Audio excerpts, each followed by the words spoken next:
Dejamos atrás el continente, el agitado estrecho de Magallanes, las aduanas, la estepa de esta lejana provincia y las pocas ciudades que están en ella, y nos dimos cuenta sorpresivamente que no quedaba mucho delante nuestro, que el camino no es eterno y que hay un fin. Nos estamos acercando al fin del mundo y son inevitables las nuevas y extrañas sensaciones que nos invaden. Delante nuestro, en nuestro horizonte, está Ushuaia, la ciudad más austral de todas, y es difícil describir la belleza que allí nos esperaba.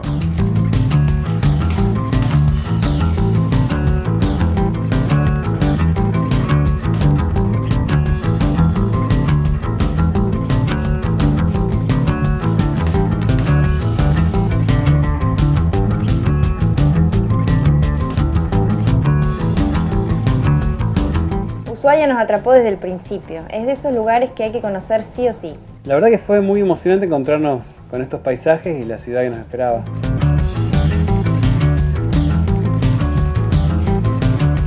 Ushuaia es de esos lugares que son completos, porque no solamente te atrapan en cuanto a los paisajes que tienen, sino que tienen una historia muy rica y que forma parte de la oferta turística.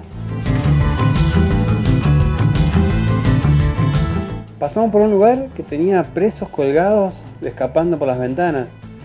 No nos quisimos quedar con la duda y entramos.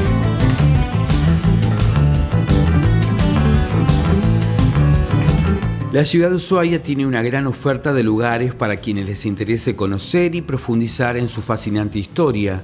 Entre ellas se encuentra un museo muy novedoso, ideal para hacer un recorrido completo por su pasado. Estamos hablando de la Galería Temática de la Historia Fueguina, que ofrece un viaje a través de las distintas épocas, con más de 120 figuras en tamaño real y audioguías en diferentes idiomas.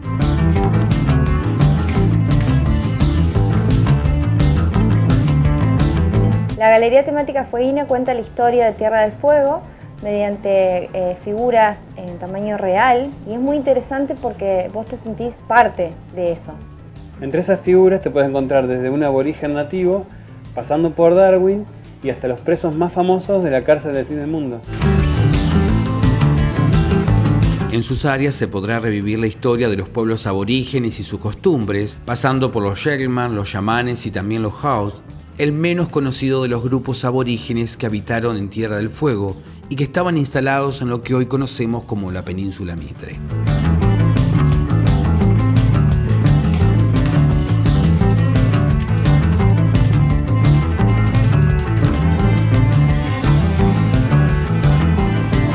Si nos remontamos un poco en la historia, en esta zona habitaron principalmente dos grupos aborígenes. Por un lado los Sonas o Shekelman y por otro lado los Yamanes. Los Shekelman eran un grupo nómade que se dedicaban principalmente a la caza de animales y a la recolección de frutos. Usaban el arco y la flecha, pero también hacían uso de arpones para captar moluscos, peces y también lobos marinos.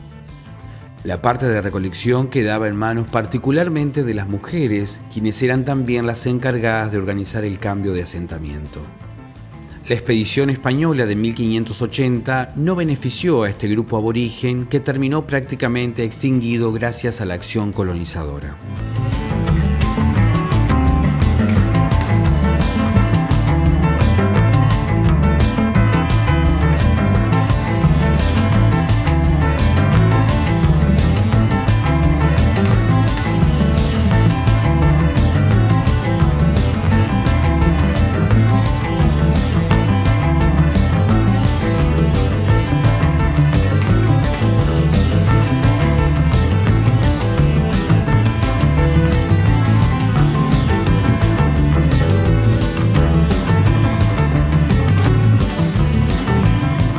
Por su parte, los Yamanes habitaron principalmente la zona marítima, estableciéndose a las orillas del canal de Beagle y dedicándose a la caza de lobos marinos.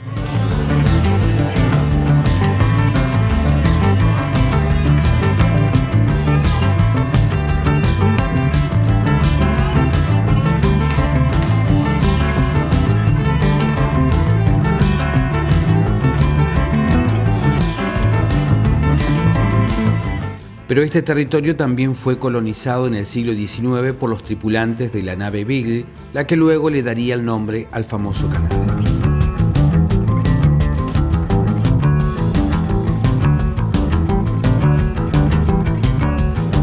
En esta expedición viajó un tripulante muy particular y muy reconocido, el naturalista Charles Darwin, quien hizo del Beagle uno de los buques más famosos de la historia, luego de publicar el libro El viaje del Beagle, en el cual reúne no solo las memorias del viaje, sino anotaciones científicas de las áreas de biología, geología y antropología.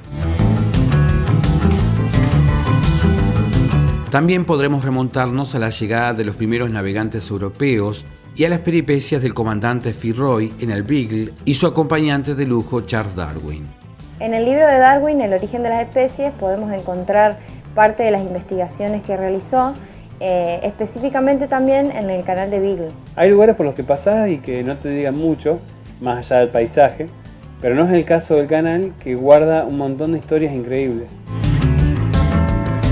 Otra de sus áreas rinde un grato homenaje al descubrimiento de la Antártida. Ushuaia, considerada la puerta de acceso al Polo Sur, era el lugar que elegían los navegantes para parar como última civilización antes de adentrarse al continente blanco. Uno de los protagonistas más importantes del siglo XX es el escocés Ernest Shackleton, quien comandó 3 expediciones a la Antártida. La primera de ellas, en 1914, la llamó Expedición Imperial Antártida, a bordo de la nave Endurance, recordada hoy para quienes son apasionados al tema como una nave heroica. El Endurance zarpó de las Islas Georgias del Sur y en su viaje al sur quedó inmóvil en un manto de hielo hasta que finalmente sus restos desaparecieron de la superficie. Shackleton había ordenado previamente abandonar la nave y casi 500 días después de algunos obstáculos que debieron atravesar, volvieron a tomar tierra firme en la isla Elefante. Esta es una de las tantas anécdotas que acompañan a este aventurero que, como tantos otros, se han esforzado por hacer de la Antártida parte de nuestro mundo.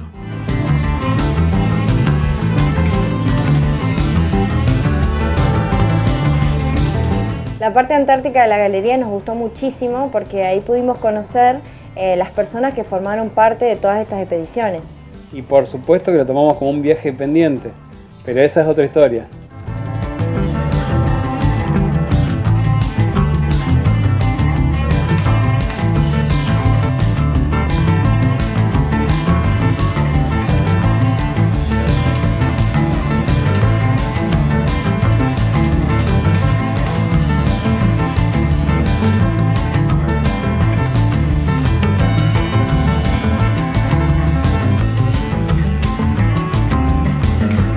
Otro de los sitios reservados en esta fantástica galería es para la historia que conocemos del presidio del fin del mundo.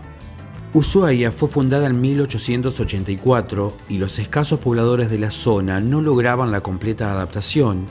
Es por eso que el gobierno de la nación impulsa la creación de una cárcel que constituía diversos talleres encargados de abastecer a la población que vivía ciertas dificultades como el clima o las grandes distancias que la separaban de otras ciudades. Estos sucesos, así como los personajes más reconocidos que han pasado por este presidio, que abrió sus puertas en 1904 hasta 1947, tienen un lugar reservado en la galería temática. Escuchando las audioguías conoceremos la historia del petiso orejudo o de Simón Radowisky, aquel recluso condenado por matar en un atentado al jefe de policía Ramón Lorenzo Falcón en 1909. En la parte que se hace homenaje al presidio, en la galería temática, hay una celda donde podés entrar a sacarte una foto, y yo sé quién va a querer entrar ahí. Día 3. Todavía no regresa.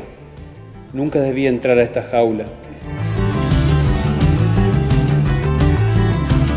Si venís a Ushuaia, no dejes de conocer este lugar. No solo es un conjunto de obras de arte puestas en esculturas en tamaño real, sino también un apasionante viaje por la historia fueguina.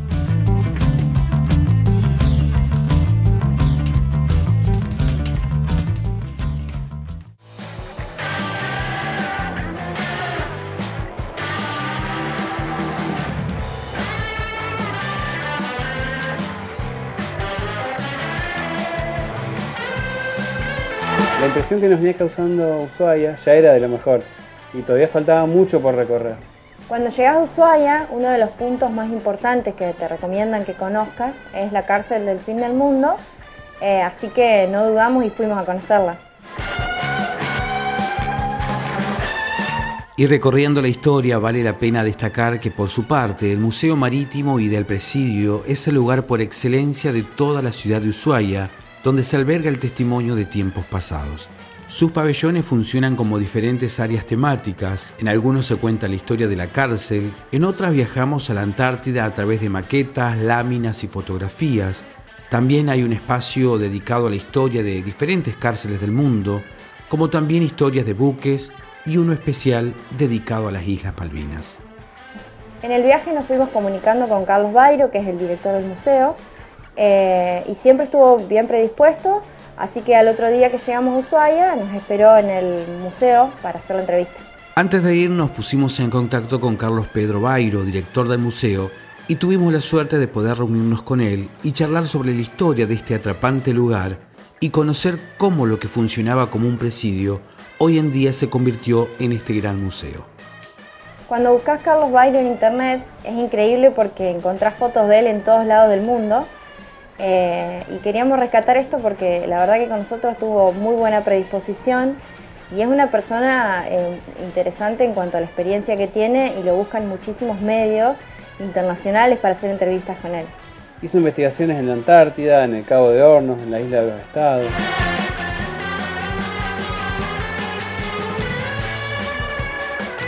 Bueno, el presidio se construye, este edificio particularmente, empieza a construirse en 1902 por el pabellón histórico. Lo construyen los propios presos en aproximadamente 18 o 20 años. Aproximadamente porque primero se hacen los pabellones y después este lugar a donde estamos nosotros, que es el hall central, donde se reunían los presos para salir a trabajar o una fecha patria o lo que sea. Muchos piensan que es el comedor, no es el comedor, es donde se reunían todos los presos, los 5 pabellones. Los presos comían cada uno en su celda. Lo que pasa, como toda cárcel, fue superpoblada y bueno, de los 370 que se tenía en una idea al principio, fueron centenares más. Entonces, bueno, fue cambiando el sistema. Pero cambió tanto que de lo que se pensaba era una colonia penal, que es donde está el Parque Nacional ahora, que por eso esas tierras quedaron reservadas para el Ministerio de Justicia,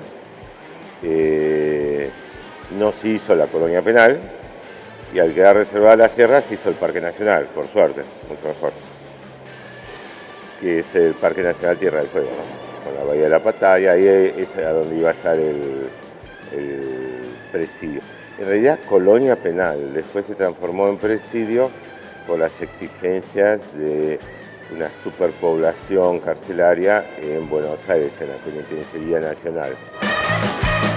Carlos Bairo no solo es director del museo, sino también escritor, historiador, explorador e investigador. Basa sus propias investigaciones realizadas en extensos territorios, navegando, cabalgando o caminando. Es especialista en la Isla de los Estados, la península Antártida y Tierra del Fuego. Además, para nosotros, es un gran aventurero y no quisimos perdernos la oportunidad de aprender al máximo lo que tenía para contarnos. Son 5 pabellones, que son los que quedaron de 1947, cuando se cerró, de los cuales tenemos 4 pabellones habilitados como museo. Y entonces son prácticamente 4 museos más una galería de arte y los talleres que conllevan a un museo, ¿no? Dibujo, pintura, ajedrez, teatro, etc.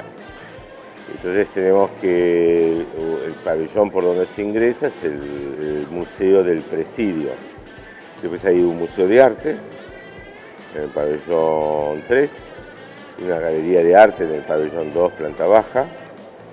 El pabellón que quedó prácticamente sin tocar, o sea, limpiado y bueno, con la menor intervención posible, es el pabellón histórico, el pabellón número 1.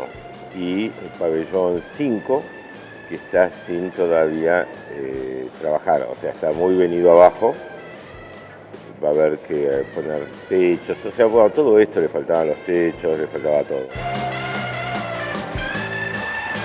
En el 1994, un poquito antes también, ya veníamos pidiendo un lugar para que haya un museo marítimo. Un museo marítimo tiene un sentido porque esto es una Isla Grande, Tierra del Fuego, y la rodea todo un archipiélago, hasta la Antártida, Malvinas, Islas Atlántico Sur, Georgia, etcétera, las Islas Orcadas, bueno, es un archipiélago.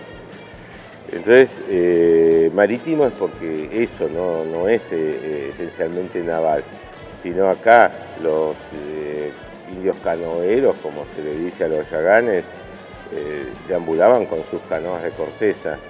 Los religiosos, sean los salesianos, o sea, los anglicanos, venían con sus barquitos, pequeños barquitos. Los comerciantes tenían también sus barquitos, o sea, para trasladar ovejas de una isla a otra para pastorear, se las cargaban en barquitos, no se las arriaba con caballos ni nada por el estilo. Los caballos eran realmente, había, pero no de un uso tan grande por los turbales a donde se entierran, es difícil sacarlo después de un turbal. Y además que son todas islas pequeñas, hay que llevarlas en barquitos. Todos tenían sus barquitos. Entonces, en el Museo Marítimo lo que vemos es eso, de cómo los indios canoeros vivían del mar y la tierra, porque, o sea, estaban en la orilla de los canales, los fiordos, las bahías, las ensenadas, y no se aventuraban mucho más que unos centenares metros tierra adentro. Después había todo montaña. Del otro lado de la montaña estaban los Selknam, que son, sí, esos son nómades terrestres. Entonces tenemos dos diferencias muy grandes, nómades canoeros y nómades terrestres.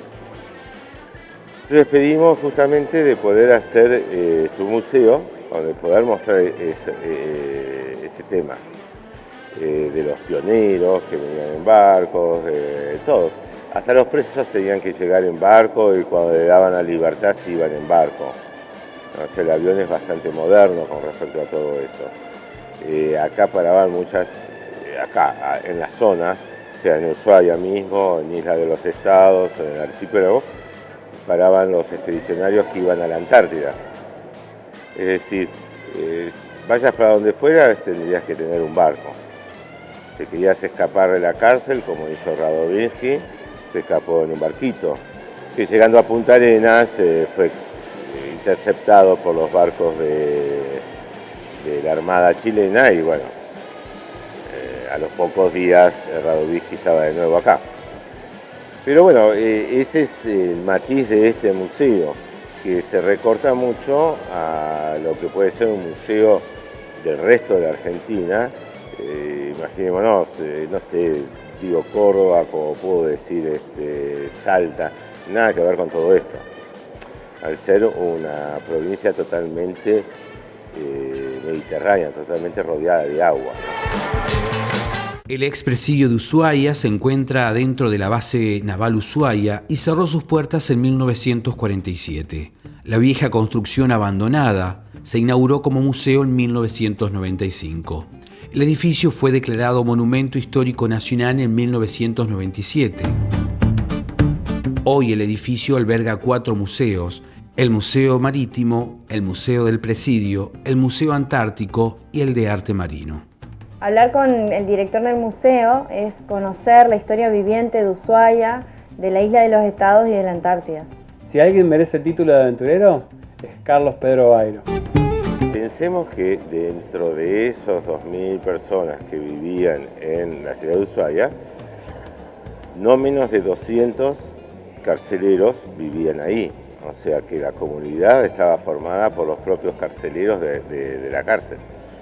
Es decir, en el presidio había más gente que en la ciudad. Estamos hablando de un mínimo de 400 a 500 presos, más el personal que era solamente de gendarmes, de guardia cárcel, eran 200, más todos los administrativos. Es decir, prácticamente la mitad de la población era de la cárcel. Entonces, hacía de motor económico la cárcel. Por eso muchas familias hablaban de las 12 cosechas anuales, ¿no? Cada vez que llegaba la remesa de Buenos Aires. En el Museo Marítimo encontrás todo lo que es la colonización argentina en Tierra del Fuego, porque ese es el único territorio colonizado por argentinos. Cuando llegó Augusto Lasserres y Piedrabuena antes, Luis Piedrabuena un año antes, se encontró con una colonia inglesa en la Misión Baja y la Misión Alta. Ahí estaban los ingleses, que enseñaban en su escuela a los indios yaganes, les enseñaban el idioma inglés, que era su idioma. La bandera que flameaba no era la Argentina, por supuesto. Entonces Lasserres tuvo que tener una actividad grande en ese sentido, a decir, no, miren, señores, esto es Argentina, y ustedes atienden, y lo entendieron perfectamente. Tanto es así que el señor Bridge, Pastor Thomas Bridge, eso fue en 1884, al año siguiente ya dejaba la misión y se establecía con una estancia que era la estancia Harberton. Puntualmente, el Museo Marítimo contiene una de las piezas, a nuestro parecer, más representativas de Ushuaia, una réplica exacta en estructura y dimensiones del faro del fin del mundo, aquel faro que se encontraba en la Isla de los Estados y que fue fuente de inspiración para la famosísima obra de Julio Verne, El faro del fin del mundo. Fue el mismo Bairo, director del museo, quien viajó varias veces a la Isla de los Estados para realizar observaciones y construir esta gran réplica, además de traer consigo los restos de aquel solitario faro. En cuanto a lo marítimo, sí, vas a encontrar una reconstrucción de una canoa Yagán hecha en Corteza, que hicimos nosotros hace unos cuantos años, y navegamos buena parte de Beagle, porque se había perdido el conocimiento de cómo se hacía una canoa de Corteza. Después vas a encontrar los restos de La Espora, el barco que perdió Luis Piedrabuena en Isla de los Estados. Acá saliendo por esa puerta vas a encontrar dentro de una maqueta del faro del fin del mundo verdadero de Isla de los Estados, los restos del faro que estaba en Isla de los Estados, que lo trajimos para acá. Era de madera, así que se pudrió todo, más de 100 años, estaba colapsado, así que trajimos partes que podían ser reconocibles y los pusimos adentro. Sí, investigaciones se están haciendo constantemente, ¿no? Al principio empezamos con relevamiento de campos e investigaciones en la misma Tierra del Fuego, de naufragios, en Isla del Estado, como estaba relatando, el tema de traer los restos del faro, los naufragios de Isla de los Estados, a donde naufragó Luis Piedrabuena en la Bahía Franklin con el Espora, después construyó Luisito. Todo eso lo hemos podido comprobar y está ya en libros. Antártida es parte de la provincia, entonces digamos que los últimos años, 10 años, son muchos trabajos en la Antártida. Y además del trabajo en la Antártida propiamente dicho, la hemos recorrido la península antártica mucho con buques de apoyo, pero directamente en botes, ¿no? O sea, viendo palmo por palmo, la divulgación de eso. Escribir libros, revistas, animaciones, dibujos animados, para que vaya a nivel de escuela. Pensamos que en líneas generales falta bastante de educación sobre Antártida, sobre Tierra del Fuego, sobre Malvinas, sobre Georgias, todas las islas que componen esta provincia, ¿no? O sea, hay islas a donde se pueden ir y hay islas donde no te dejan ir, o sea, no te reciben bien, digamos. Pero todo eso hay que tratar de divulgarlo y que esté presente en escuelas. Yo no digo que es la correcta o no la correcta, pero habiendo posibilidades de informarse mejor y tener el material que se pueda acceder, vale la pena. No te alcanza con un solo día para visitar todo el museo, porque en cada pabellón vas encontrando distintas temáticas que son muy interesantes. Son esos lugares en los que no sos el mismo cuando entras que cuando salís. Al salir del museo sentimos que habíamos aprendido con mayúscula y nos íbamos con mucho más de lo que vinimos a buscar, pero todavía queda mucho Ushuaia por recorrer.